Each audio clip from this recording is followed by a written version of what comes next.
Irmãos, eu quero convidar os irmãos a abrirem suas Bíblias no livro do Apocalipse, no capítulo 12.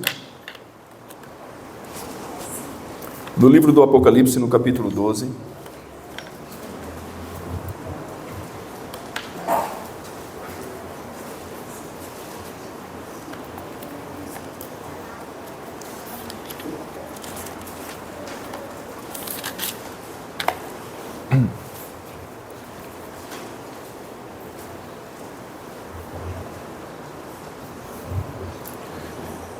Primeiramente no versículo 6, Apocalipse capítulo 12, verso 6, diz assim: E a mulher fugiu para o deserto, onde ela tem um lugar preparado por Deus, para que a alimentassem ali por 1260 dias. Agora novamente o versículo 14, diz novamente: E a mulher foram dadas 2 asas de uma grande águia, para que ela pudesse voar para o deserto ao seu lugar, ali onde é alimentada por um tempo, e tempos, e meio tempo, longe da face da serpente. Pode passar, Luiz, fazendo um favor. Esses foram os versículos que a gente acabou de ler, Apocalipse 12. Aliás, a nossa pregação de hoje, a nossa meditação de hoje, ela está baseada no capítulo 12 de Apocalipse, versículos 6, 13 e 14, e também no capítulo 4 do livro O Grande Conflito, chamado Um Povo que Difunde Luz. Que conta a história dos valdenses. Quem aqui já ouviu falar dos valdenses? Levante as mãos. Uma boa quantidade de irmãos já ouviram falar sobre os valdenses. É uma história linda, né, irmãos? É uma história incrível, é um testemunho de fé para todos nós. Quem aqui ainda não ouviu falar sobre os valdenses, também pode levantar suas mãos. É uma pequena minoria. Amém. Séculos antes do surgimento desta igreja do deserto, os valdenses, o apóstolo João já havia profetizado o surgimento desta igreja, deste povo. E aqui onde nós lemos que a mulher, do versículo 6, a mulher fugiu para o deserto, onde ela tem um lugar preparado por Deus para que ali fosse alimentada por 1260 dias. Em termos proféticos, em linguagem profética, 1260 anos, que nós bem conhecemos, né? Que deu-se início em 538 e até 1798, 1260 anos de supremacia papal, onde era proibido, não se tinha a liberdade religiosa que nós temos hoje, eram tempos difíceis, a Idade Média ali, a Idade das Trevas, a Idade da Escuridão. Era muito, muito difícil a liberdade religiosa, não se tinha. E quem ousasse pregar a palavra de Deus, quem ousasse ir contra os dogmas papal, eles eram perseguidos, condenados e finalmente mortos. Eles tinham um fim trágico simplesmente porque eles escolheram guardar a palavra do Senhor. Existiram muitos cristãos resistentes à supremacia papal que viviam escondidos, viviam ali de forma à margem, digamos assim, de forma clandestina. Mas dentre esses povos, um desses povos se destacou, que foram os valdenses. Pode passar para mim, Luiz, fazendo um favor? Quem foram os valdenses? Os valdenses foram os primeiros dentre os povos da Europa a obter a tradução das Escrituras Sagradas. Centenas de anos antes da Reforma Protestante, possuíam a Bíblia em manuscrito na língua materna. Tinham a verdade incontaminada, e isto os tornava objeto especial de ódio e perseguição. Os valdenses, neste período, eles foram aquele povo que se destacou. Por quê? Eles tinham a tradução das Escrituras na sua língua materna. Eles traduziam dos manuscritos, não tinha-se acesso como nós temos hoje, e num período em que era proibido ter Bíblia, sabemos bem, né? Eles tinham os manuscritos, e eles copiavam à mão. E eles foram, entre esses, o que mais se destacou. Pode passar, Luiz, fazendo um favor.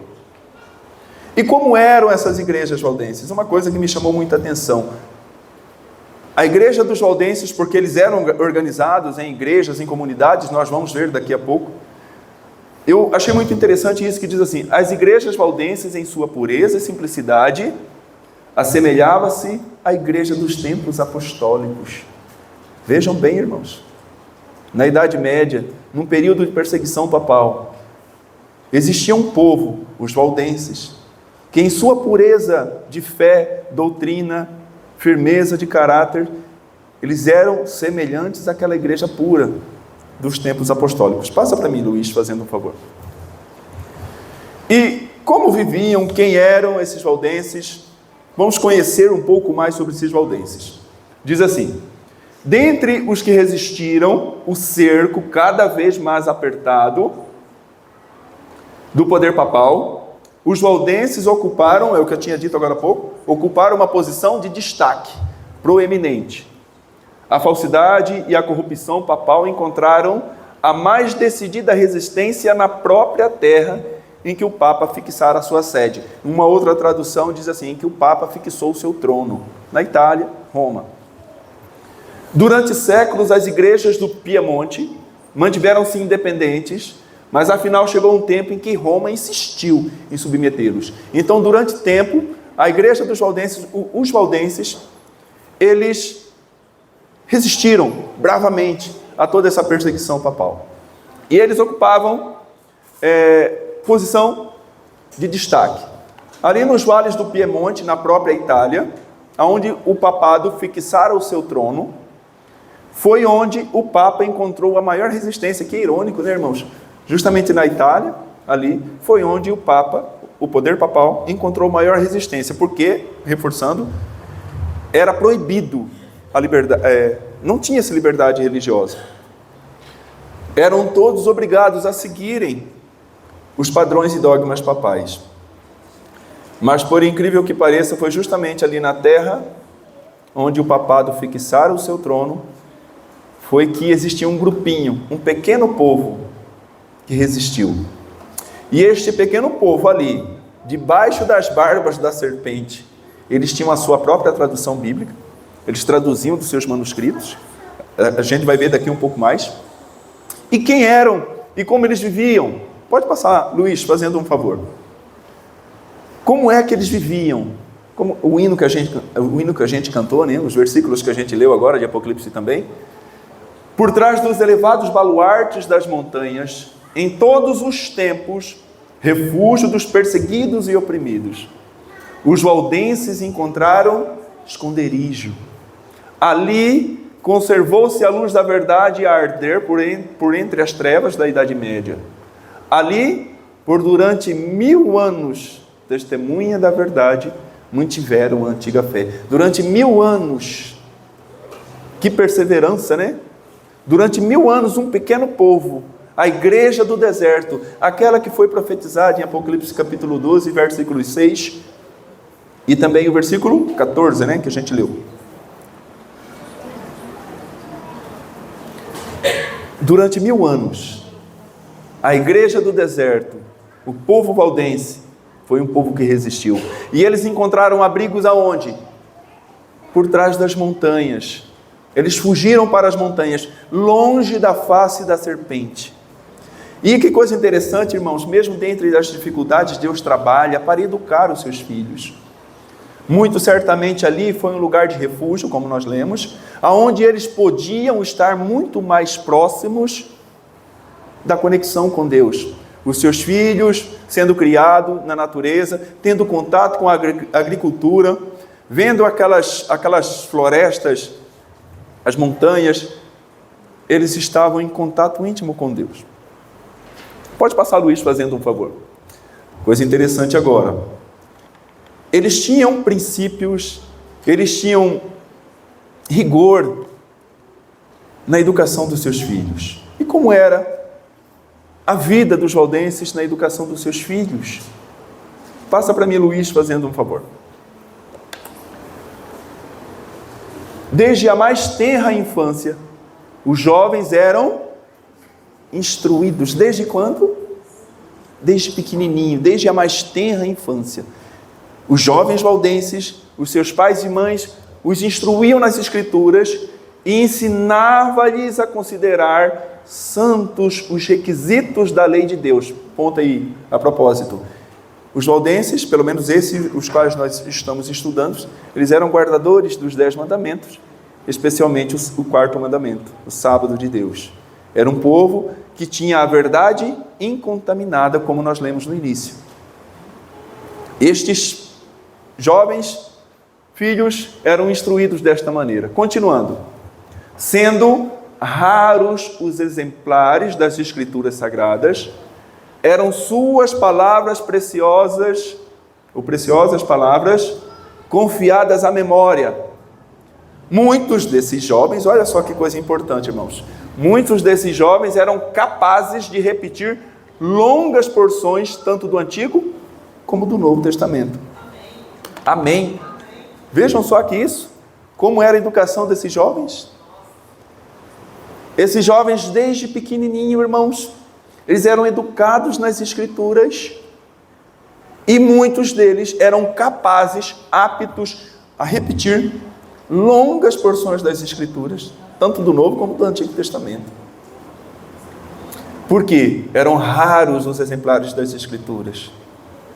E eles consideravam as Escrituras como o bem mais precioso de suas vidas. Eles decoravam. Pode passar, Luiz. Meu companheiro Luiz hoje, meu auxiliar. Né, Luiz? Os evangelhos de João e Mateus, eram confiados à memória dos jovens, juntamente com muitas das epístolas, das cartas, né, paulinas, enfim. Também se ocupavam, os jovens, em copiar as Escrituras. Alguns manuscritos tinham a Bíblia toda, outras apenas breves porções. Aqui algumas simples explicações do texto eram acrescentadas por aqueles que eram capazes de comentar as Escrituras. Vamos aqui considerar alguns pontos interessantes aqui. Os evangelhos de Mateus e de João, esses jovens tinham de cor. Eles tinham de cor. Mateus, o livro de Mateus inteiro. O livro de João inteiro.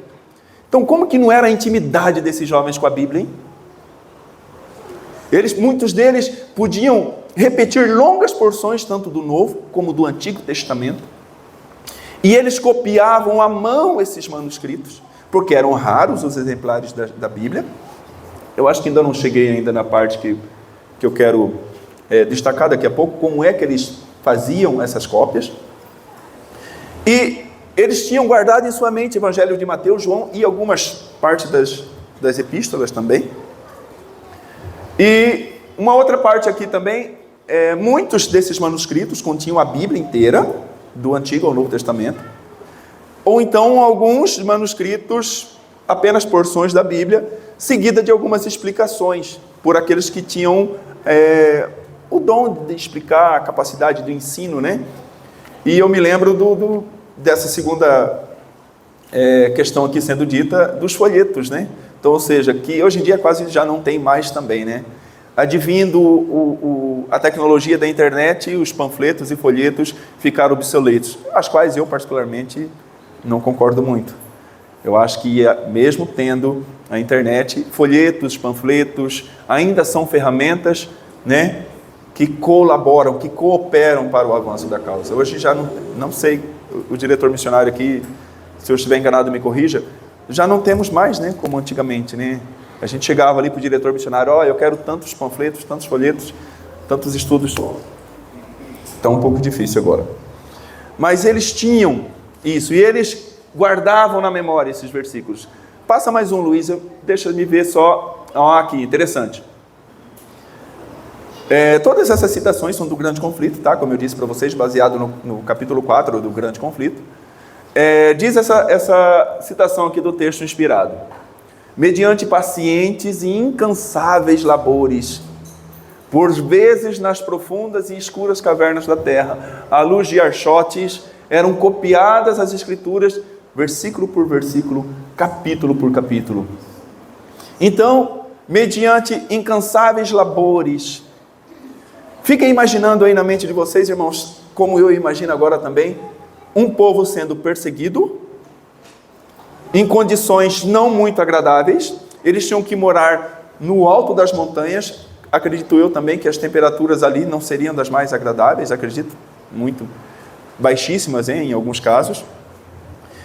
E escondido nas cavernas, sem luz elétrica, sem ar-condicionado, sem uma poltrona confortável, em pedras, à luz de tochas, eles copiavam incansavelmente trechos das Escrituras, versículo por versículo, capítulo por capítulo, ou até a Escritura inteira. Mas para que eles faziam isso? Nós vamos ver daqui a pouco também. E outra coisa que eu achei muito interessante, que eu quero agora também reforçar novamente aos irmãos, é que esses jovens eram tão bem educados pelos seus pais, que eles guardavam em suas memórias trechos das Escrituras, evangelhos inteiros. E eu fiquei pensando aqui, refletindo comigo mesmo. Nós estamos num tempo solene, irmãos, como disse aqui o irmão, quando ele fez a oração inicial, o irmão Rafael. Nós estamos no tempo do juízo. Em tempos muito mais solenes, seríssimos, muito mais do que no tempo desses valdenses. E nós não sabemos, às vezes, de cor nem 2 versículos da Bíblia, ou se soubemos, não sabemos onde está. Quantos versículos bíblicos eu necessito fazer da palavra de Deus o meu pão diário. Eu não lembro de versículos. Às vezes, em um momento de apuro, que eu quero socorrer alguém e dar uma palavra amiga, eu, conhecedor da verdade de Deus, não sei. Às vezes me atrapalho. Todos nós. E esses jovens, eles sabiam. Eu imagino, irmãos, como eles eram íntimos do Senhor, íntimos de Deus, porque nesse período de perseguição, de luta, muitos de nós às vezes, decoramos muitas outras coisas, mas não a palavra de Deus. Me chama a atenção, me lembro em uma determinada ocasião, 2 mulheres estavam conversando, falando e trocando figurinhas, falando sobre séries de televisão. Aí uma delas disse assim, aquela série tal, nossa, eu gosto tanto, é a minha preferida. Aí uma delas disse assim, você acredita, amiga, que quando eu estou na minha casa fazendo os meus afazeres de casa, eu deixo esta série, uma série romântica, toda gostosa de assistir, e quando os personagens, os atores estão falando ali determinada situação, eu já até decorei o que o ator fala, de tanto que eu já assisti este seriado, eu já até tenho decorado, eu já até sei o que o personagem já está dizendo, eu estou fazendo os meus afazeres e ali o som, de tanto que eu já repeti. Uma outra também, uma vez, diz ela, que ela vendo no seu celular, trechos, cortes, hoje são cortes, de uma das suas séries, o que o personagem estava falando ali no vídeo, ela repetia junto. De tanto que ela já assistiu aquele episódio, ela já sabia até o que o ator falava, o que a atriz falava. E se eu perguntar para você, para mim e para você, se eu pegar um versículo da Bíblia onde tem o sermão de Jesus, será que eu sei repetir algumas 2 linhas do que Jesus falou? Isso mostra o quão carente nós estamos. Que exemplo desses valdenses, irmãos. Que exemplo. Que sejamos tal qual esses nossos irmãos heróis da fé. Por favor, Luiz, novamente. Olha só que outra coisa importante, outra coisa interessante. Esses irmãos valdenses, ali nas suas montanhas, nas cavernas e tal, eles tinham as escolas dos valdenses, a gente vai ver daqui a pouco também. Eles tinham pastores, eles eram organizados, eles tinham pastores, igrejas, escolas de missionários. E esses jovens, quando eles eram formados missionários, de lá do alto de suas montanhas e cavernas, longe da face da serpente, eles eram preparados para descer para as aldeias, olha só que interessante, para levar o evangelho para as aldeias. Eles estavam fugindo da perseguição, e eles se arriscavam, olha só que interessante, para descer às aldeias, vilarejos, e alguns deles eram mandados para estudar em universidades, para que nessas universidades eles se infiltrassem secretamente,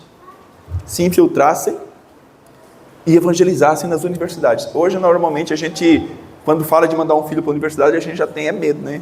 Puxa, tantas coisas erradas que são ensinadas nas universidades. Teoria de evolucionismo, ateísmo, gnosticismo e tantas outras coisas, feminismo, enfim. A gente tem medo. Inclusive a minha filha ali, a Giovana, começou, né? Conversei bastante com a minha filha. Minha filha, como sempre converso com meus meninos, você é luz lá. Seja como os valdenses. Olha só como eram os valdenses. Passa para mim, Luiz, por favor. Nas escolas onde iam esses valdenses, não deveriam fazer confidentes a quem quer que fosse. Suas vestes eram preparadas de maneira a ocultar o seu máximo tesouro. Qual era o máximo tesouro? Os preciosos manuscritos das Escrituras. A estes frutos de meses e anos, estes manuscritos, meses e anos de labuta, estes valdenses, esses jovens, levavam consigo, e sempre que podiam fazer, sem despertar suspeita, cautelosamente punham uma porção ao alcance daqueles cujo coração parecia aberto para receber a verdade. Então, até para as suas universidades, eles iam com propósito de missão, de evangelizar, e eles arriscavam as suas vidas. Por isso, irmãos, que eles ficavam sempre copiando e copiando e copiando, nas cavernas escuras, úmidas, insalubres, acredito até, em condições desfavoráveis, porque eles precisavam ter esses manuscritos todos copiados, para que quando eles descessem para os vilarejos, aldeias, cidades, eles levavam escondido em suas roupas. Eles não poderiam ser identificados como valdenses. Se alguém descobrissem quem era eles, não tinha perdão. Era fogueira, morte, decapitação, masmorra. Mesmo ciente desses riscos, eles faziam isso. Já pensou? E uma outra coisa interessante nessas universidades, em outro lugar é dito, que eles causavam uma impressão tão positiva nos alunos e professores dessas universidades, eles ficavam maravilhados com a postura desses jovens valdenses. Neles tinha luz. Por isso, o subtítulo da mensagem, Um Povo que Difunde, luz. No traje, no comportamento, no amor, na mansidão, na reverência desses jovens. Eles eram luz nessas universidades. E eles copiavam à mão, versículo por versículo, capítulo por capítulo, e então eles levavam para distribuir. Uma coisa interessante que eu li, que a gente leu no início, os valdenses foram os primeiros a terem, entre os povos europeus, entre os povos da Europa, antes da Reforma Protestante, eles foram os primeiros a ter as Escrituras Sagradas na sua língua materna. E eles tinham a verdade incontaminada. Eu achei interessante isso, a verdade incontaminada. Eu vou abrir um parênteses aqui.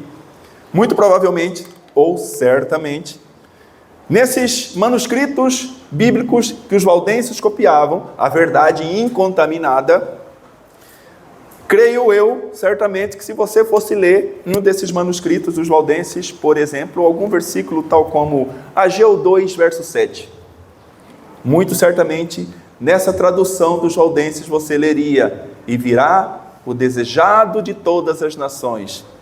Não, e virão coisas preciosas de todas as nações, como uma grande maioria das versões modernas hoje dizem. Tiram a palavra desejado de todas as nações e substitui-se por coisas preciosas de todas as nações. Eu tenho certeza que nesses manuscritos dos valdenses, o que estava escrito em Ageu 2, capítulo 7, era o desejado de todas as nações. Enquanto eu estou falando aqui, podem conferir aí. Era a verdade incontaminada. Eles tinham os manuscritos originais, puros, incontaminados, mas esse é assunto para uma outra ocasião. Só estou fazendo alguns lampejos aqui. Muito certamente também eu acredito que se estes jovens, se algum de nós fôssemos, por exemplo, conferir nos manuscritos desses valdenses, Daniel capítulo 3, versículo 25, onde fala da fornalha ardente, naquela exclamação do rei Nabucodonosor, muito certamente nós leríamos nesses manuscritos dos valdenses a seguinte declaração: o quarto é semelhante ao... Quem é que lembra? Tem algum valdense aqui? O quarto, a semelhança do quarto homem é semelhante ao filho dos deuses, a irmã disse. Mas eu tenho certeza que se fôssemos ler nos manuscritos dos valdenses, nós leríamos filho de Deus, como está nos manuscritos maçoréticos. É uma outra história. Com certeza estaria assim nesses manuscritos dos valdenses. Filho de Deus. Ellen White cita filho de Deus, tá? Ellen White cita filho de Deus. Ageu 2,7, Ellen White cita desejado de todas as nações, e não coisas preciosas de todas as nações. Então esses valdenses tinham a verdade incontaminada. Irmãos, eu não quero causar aqui descrença ou dúvida, não é isso. Esse é um assunto para outra ocasião. E acredito também que se nós fôssemos ler nos manuscritos dos valdenses, 1 Timóteo 3,16, nós leríamos assim: Deus foi manifestado em carne. Não como muitas das vezes nós lemos em muitas traduções hoje dizendo assim, aquele que foi manifestado em carne. Não, Deus foi manifestado em carne. Uma outra coisa que eu me lembrei aqui, Filipenses capítulo 4, verso 13, diz assim, posso todas as coisas? Eu tenho certeza que nos manuscritos dos valdenses estaria escrito assim, posso todas as coisas em Cristo que me fortalece. Como pouquíssimas traduções hoje trazem em Cristo que me fortalece. Pouquíssimas traduções hoje trazem o desejado de todas as nações. O quarto é semelhante ao Filho de Deus. E uma última aqui que eu ainda quero me lembrar, que me veio à memória, que eu acho muito lindo. João capítulo 14, verso 2. Na casa do meu pai... Nos manuscritos dos valdenses eu tenho certeza que estava escrito assim, na casa do meu pai há muitas mansões. Por isso que nós temos hinos antigos, né? Mansões celestiais, mansão sobre o monte. Inclusive é a tradução que Ellen White cita. Na casa do meu pai há muitas mansões. Amém, irmãos? Amém. Lindo, né? Na casa do meu pai há muitas mansões. Amém? Fechei o parênteses, desculpem-me. Pode continuar, Luiz? Olha que coisa interessante. Vendedores, colportores. Vocês viram que eu fiz uma separação, né? Colportores. Alguém sabe a origem desta palavra, colportor? Por que colportor? Nós, adventistas do sétimo dia, nós levamos muito a sério esse trabalho missionário chamado colportagem, que inclusive Ellen White diz que foi uma ideia de Deus, né? Assim como os pequenos grupos. A palavra colportagem, eu fiz questão de separar aqui, é um termo de origem francesa, cuja palavra quer dizer col, quer dizer pescoço, ou onde vem a expressão colarinho, e porter, portor, portar no pescoço. Então esses jovens valdenses, eles faziam, lembra que a gente leu, lugares adaptados em suas vestes, escondidas secretamente, aonde eles iam levando os seus, a gente já vai ver agora, os produtos para que eles vendessem. Passa para mim, Luiz, fazendo favor, aí a gente já vai... O que acontece? O foco deles era evangelizar as almas, era o foco deles. E eles então, como não podiam pregar abertamente, como nós pregamos hoje, como que eles faziam? Eles se disfarçavam de vendedores ambulantes. Vendiam panela, muitos deles tinham seus ofícios, né? Aquelas coisas artesanais que eles faziam, eles desciam para as vilas para vender os seus produtos. Só que, na verdade, o objetivo principal deles não era vender os produtos, era aplicar a palavra para as pessoas. Por isso que eles copiavam manuscritos incansavelmente, eles copiavam muito. E eles colportavam, entenderam? Colocavam no col e em outros lugares das suas vestes também. E eles iam, com o pretexto de vender os seus produtos, em algum lugar, diz aqui o texto, levavam secretamente consigo exemplares das Escrituras Sagradas, no todo ou em parte. Quando quer que apresentasse oportunidade, chamavam a atenção dos fregueses para os manuscritos. Muitas vezes assim se despertava o interesse de ler a palavra de Deus. E alguma porção era de bom grado deixada com os que desejavam receber. Então eles eram missionários de coração mesmo, né? Então eles usavam dessas oportunidades para levar essa mensagem com risco de morte. Pode passar, Luiz, fazendo um favor. Uma outra coisa que eu achei interessante. Duplas missionárias, como o irmão Ezequias disse, comentou na escola sabatina. Cada jovem tinha usualmente por companhia um homem de idade e experiência. Achando-se aquele sob a orientação do companheiro, que ficava responsável por seu ensino, e cuja instrução se esperava que seguisse. Uma outra coisa que eu achei interessante aqui. Sempre era o mais jovem, guiado por um mais experiente, mais jovem. Na cultura moderna de hoje, nós tendemos a dizer que os idosos já não servem muito, né? Pelo contrário, esses é que servem, né? São pessoas de muito conhecimento, de muita experiência para passar por nós. Eu achei interessante isso, que nesse trabalho missionário eles iam de 2 em 2, sempre com um mais experiente, para ensinar o seu mais jovem. E assim, a palavra da verdade era passada de geração em geração, como nós vimos por 1000 anos. Passa, irmão Luiz, fazendo um favor. Outra coisa importante, naquela época, irmãos, era época de escuridão, de trevas morais total. Não se tinha a luz que nós temos hoje, embora estejamos também em trevas, acredito que até maiores, né? E por este motivo, eles faziam de tudo pelas almas. Pode passar, irmão, por favor.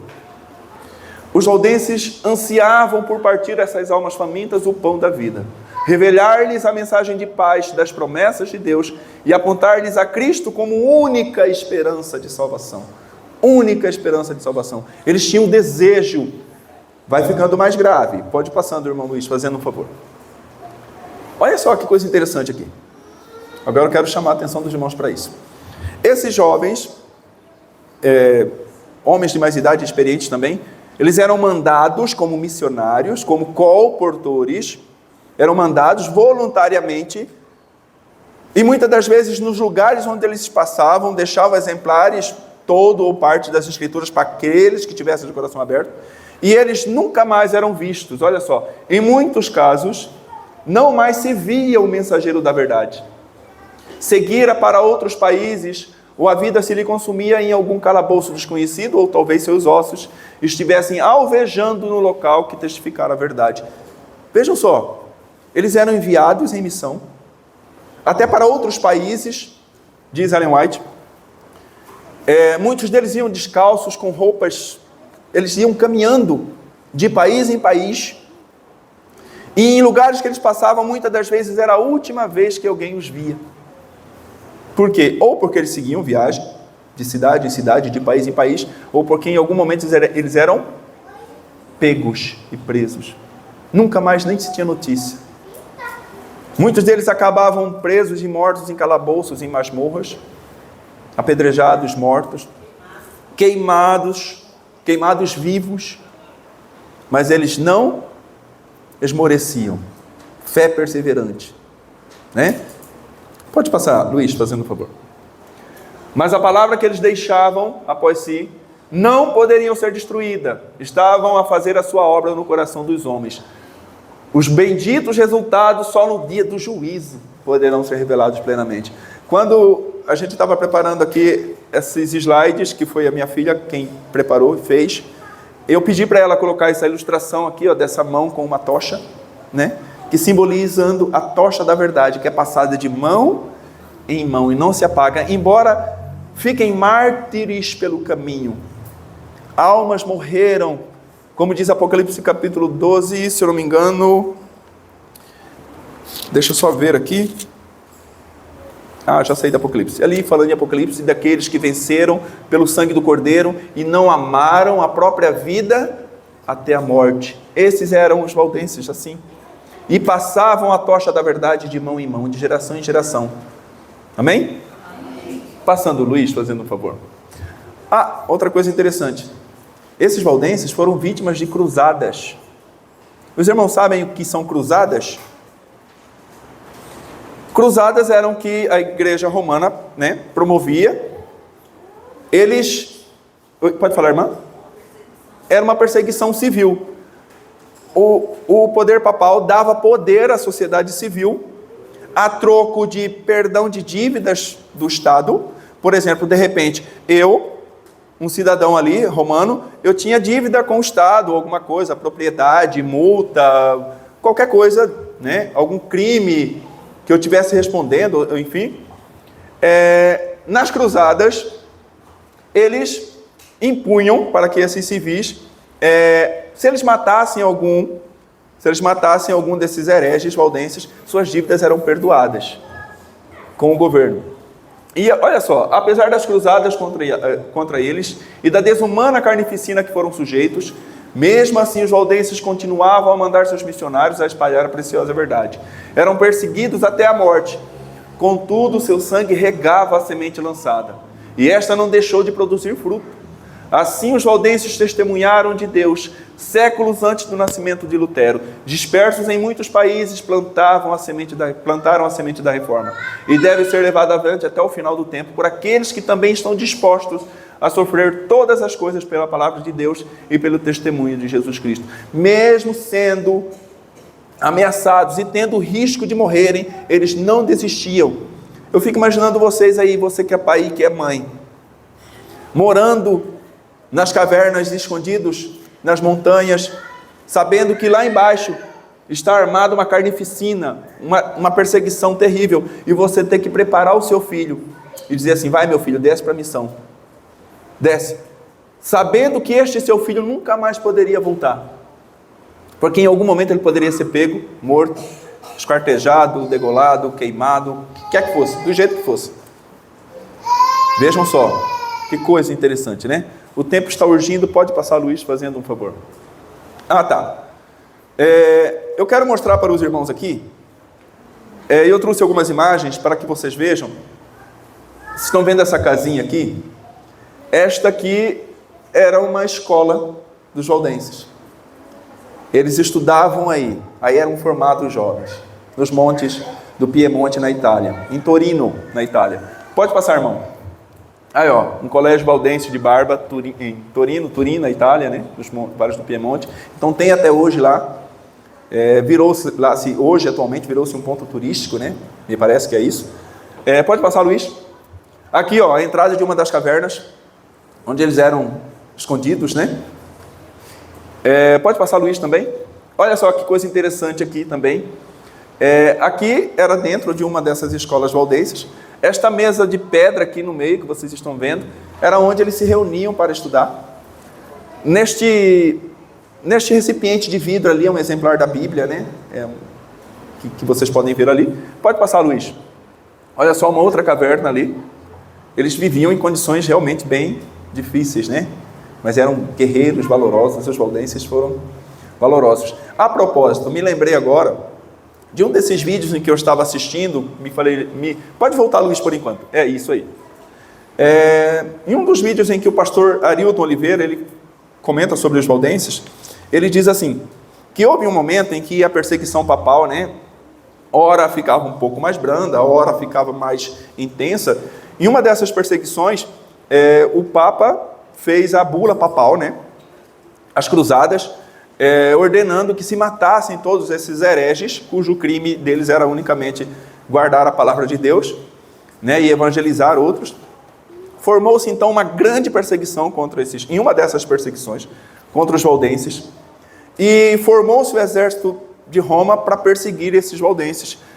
E como o exército romano era 20 vezes maior que o exército dos valdenses, eles tinham inclusive exército, embora fossem bastante inofensivos. Não me perguntem como é que eles tinham um exército sendo muito inofensivos, não sei. E em uma dessas empreitadas de Roma contra os valdenses, esse exército numeroso de romanos, de soldados romanos, subiram as montanhas para matar os valdenses. O que esses valdenses fizeram? Vejam só que interessante. Os homens mandaram as mulheres, crianças e idosos na frente, subindo as montanhas, em carros de boi, enfim, tudo, e os homens foram atrás tentando conter esses soldados romanos. Quando chegaram na boca de uma das cavernas, lá no alto, bem no alto, interessante essa história, os homens mandaram que as crianças, jovens e idosos entrassem para dentro das cavernas, e eles ficaram ali, na beirada, né, ali da caverna, e enquanto os soldados estavam buscando subir para eliminá-los, esses homens tinham um monte de pedras amontoadas para isto, e eles jogavam contra os soldados, para que os soldados não subissem e os alcançassem. e eles ficavam jogando pedras para que os soldados não subissem. Só que o comandante desse exército dos romanos teve uma ideia. Como eles não conseguiam subir de frente para alcançar os valdenses, eles usaram uma estratégia. Rodearam a montanha e na parte de trás da montanha subiram mais alto que os valdenses. E de lá de cima, os valdenses estão esperando eles subirem daqui. E não esperavam que aquele exército de malfeitores estava acima deles. E com as próprias cordas que esses soldados levavam para enforcar muitos deles, usaram essas cordas para descerem de cima a baixo para matar esses valdenses. De repente, os valdenses são surpreendidos. Estão esperando o ataque de baixo e o ataque veio de cima. E eles, como eu disse para vocês, eles eram tão inofensivos que eles não tiveram nem coragem de lutar. Em vez de enfrentar esses soldados, né? O que eles fizeram? Correram também para dentro das cavernas. Correram para dentro das cavernas. Correram. E aí, os soldados que ali ficaram, olha a ideia que eles tiveram. Vamos tampar a caverna. Vamos prender eles aí dentro. Arrastaram com pedras, acredito, né? Tamparam a boca da caverna, acenderam tochas e pelas frestas das cavernas jogaram tochas lá dentro. E essas pessoas morreram asfixiadas. Neste dia, só neste dia, morreram mais de 3.000 valdenses. Qual que era o único propósito desses valdenses? Guardar a palavra de Deus, falar do amor de Deus para as pessoas. Onde eu nasci, num distrito distante de Corumbá, eu acredito que não tem nem 1.500 pessoas, não tem nem 1.500 moradores. Só neste dia morreu mais de 3.000 valdenses. Mais de 3.000. Eles deram o sangue, irmãos. E nós lemos aqui em um lugar, o tempo já está indo embora, nós lemos aqui em um outro lugar em que eles foram os precursores da Reforma Protestante. Normalmente a gente fala muito da Reforma Protestante, mas eles é que germinaram a semente que deu origem a Lutero, a Wycliffe. Muito obrigado, meu filho. E graças a eles que hoje nós estamos aqui, com a luz da verdade, graças aos esforços desses valdenses que nós temos hoje aqui, a oportunidade de estarmos falando da palavra de Deus. Então eles, as escrituras que temos hoje, irmãos, chegaram às nossas mãos manchadas com sangue de mártires, desses heróis.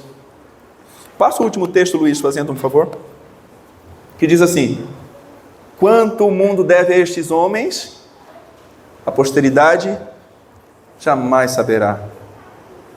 Que coisa, hein, irmãos? Hoje nós estamos tão fracos, né? Inclusive eu. Eu quero encerrar aqui dizendo o seguinte: imaginem aqui o diretor missionário, não sei quem é o diretor missionário, falando assim para nós: irmãos, hoje 4 horas, todo mundo aqui na igreja, 4 horas a gente vai sair para distribuir panfleto, para fazer trabalho missionário de 2 em 2, só que é o seguinte, pode ser que nesta missão aí, vocês podem morrer por causa disso. Se nem a custas de morte nós não queremos ir, que dirá morrendo, né, irmã? Que dirá morrendo. Nem as custas de morte eu e você não queremos ir. Nem servir no picolé, né, irmã? E olha só que coisa, que história. Por isso que eu disse para vocês, irmãos, que história maravilhosa desses valdenses. Eu recomendo a vocês, leiam o 4º capítulo do Grande Conflito, chamado Um Povo que Difunde Luz, na edição completa do Grande Conflito, ok? Beleza? Leiam, estudem, né? Aquilo que nós lemos em Hebreus capítulo... Deve, irmão. Se você até quiser vir aqui falar, pode vir. Eu li um relato. Vem aqui, irmão. Pode... tá. Um momento assim tão crucial que eu li numa parte dessas aí, que o exército ficou tanto tempo ali cercando esse local desse, que teve muitas muitas crianças que nasceram e morreram ali dentro sem chegar a ver a luz. Olha só que interessante, para quem não ouviu de... Verem Jesus voltando embora e poder Para quem não ouviu direito o que o irmão Edinaldo disse, né? Falou que houve momentos, né, em que o cerco era tão grande que eles ficavam escondidos, né? E mães, mulheres grávidas, que estavam já, né, em período de gestação, davam à luz a seus filhos, continuavam presos ali, irmão. Sem poder fugir, né? Sem poder fugir. Muitos cresceram ali, viveram um certo tempo e morreram sem ver a luz do sol. Sem ver a luz do sol. Muitas dessas crianças ali, presas ali nas cavernas, escondidas, morreram sem ver a luz do sol. Que coisa interessante, né, irmãos? Que isso... Pode falar, minha irmã. Por isso, irmão, que quando, pouco antes, né, da volta de Jesus, vai ser atacado aí o trono ali, né, do Papa. A Bíblia fala que a Bíblia. Vão derramar tanto sofrimento, tanta coisa que vai acontecer, porque é por esse poder que a humanidade inteira sofreu e vai sofrer por causa disso aí. Que interessante que a irmã relembrou aqui, que isso voltará a acontecer, essa perseguição, né, será ainda mais atroz, né? Como nós vimos ali, a sociedade civil foi autorizada a matar os hereges. Nós vemos também que no tempo do fim, né, o poder romano, o poder papal vai dar autoridade às pessoas, matem esse grupinho aí de heréticos, de guardadores do sábado aí, morte a eles, vocês terão toda a liberdade para isso. Irmãos, que eu quero encerrar. Muitíssimo obrigado pelo carinho, pelo amor e pela presteza dos irmãos estarem aqui ainda ouvindo até esse momento, né? Que isso fique gravado no nosso coração. Que lição, irmãos. Que lição, que história, né? Que exemplo para nós, para nossas vidas. E que Deus nos abençoe, que Deus nos guarde, que este é meu apelo. Tá bom, irmãos? E que sejamos valdenses dos tempos modernos. Amém? Amém, irmãos. A Giovana vai terminar cantando aqui.